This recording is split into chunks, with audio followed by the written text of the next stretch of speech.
Tutulog na lang po at araw na na mga puso. Happy Valentine's, guys. All this week on the show, we've been trying to get you ready for Valentine's Day by talking about Valentine's themed segments and topics. Today is no different. We're going to be talking about jobs at first sight. Joining us via Skype is one of my favorite resource speakers here on Kababayan today, Tracy Wyland-Genti. She's a researcher, a speaker, and author. Tracy, thank you so much for joining us today once again. Happy Valentine's Day to you.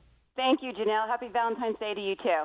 All right, jobs at first sight, how to make prospective and current employers fall in love with us and our work. How do we do that, Tracy?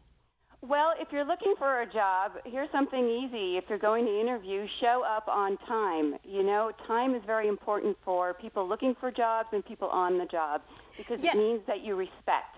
Yes, let's talk about showing up on time and showing up maybe a little bit earlier. How early can you show up for a job interview? Okay, here's what I recommend, Janelle, because Los Angeles, Honolulu, the Bay Area where I live, a lot of traffic.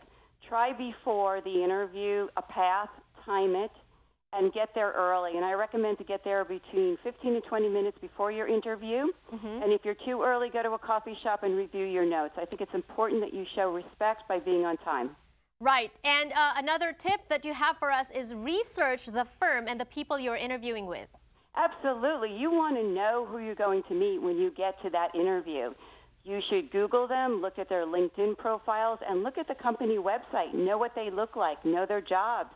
See if you have anything in common, maybe some hobbies, maybe you even live in the same town or go to the same gym. And prepare answers to key questions that you will be asked. So just simulate, just try to think of what they will ask us. Absolutely. Every career website, Monster Career Builder, About.com, has questions that you can look at that you'll be asked in an interview. They always ask you, tell me about yourself. Tell me about your biggest success. Tell me about your biggest failure. You should have ready answers with really strong statements that are short to prove that you're a very good candidate. And can you please emphasize this, Tracy? Ask relevant questions because Filipinos are known to be more timid than the others when interviewing. We tend to not ask questions, but just accept whatever they tell us. Oh, then if you are timid, I would recommend make a list of questions in advance and bring them in with you. That's okay in an interview. And I'll tell you another thing, don't ask irrelevant questions. So if you have a question like, tell me more about your company, well, you can go on Google and get that answer. You can go to their website and get that answer, and the interviewer will expect you to know about their company. So write down a question, type it into Google. If you can find that answer, it's probably not a good question. And how do you express interest in the job?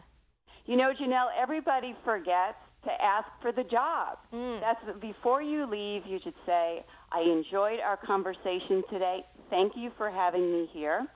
And I'd like to know the next steps because I'm very interested in this job and this company, and I want to work here. Right. And people want to hear that. They really do.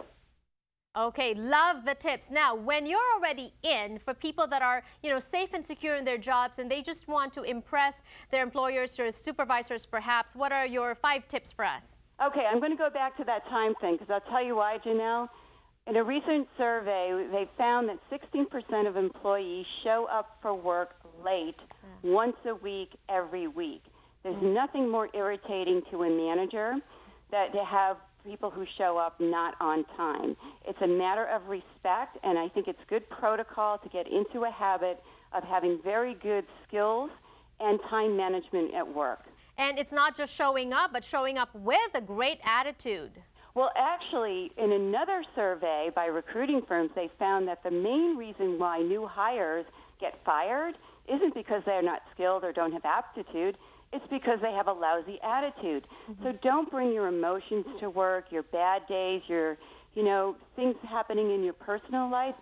When you go to work, have a good attitude and be optimistic about your day there. It's very important.